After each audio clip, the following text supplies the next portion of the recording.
Hi, I'm Ashley, Senior Clinical Advisor at Carepatron, and I'm here to help guide you through the Finkelstein Test. So what is a Finkelstein Test? The Finkelstein Test is used to assess various wrist disorders or injuries where the tendons connecting the wrist to the thumb are inflamed and irritated.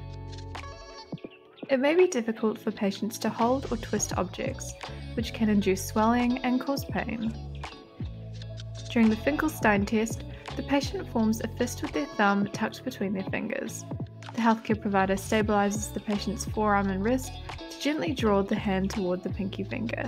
This movement stretches the thumb and wrist tendons. Pain may indicate disorders, such as this common wrist one. Imaging tests like X-rays, MRIs, or ultrasounds may also be performed as additional tests.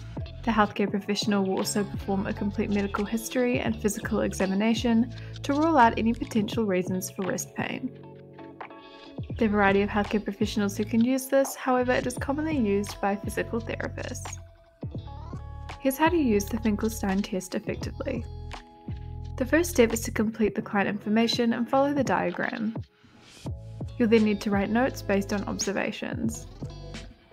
As the final step, make sure to cover recommendations for future treatment. To view a sample assessment of the Finkelstein test, feel free to visit carepatron.com where you can download and access it for free. You can also access the test via our platform, filter by community and by assessment, and click on the template that you would like to use. Thanks for watching, and remember to subscribe to Carepatron to view more healthcare videos in the future.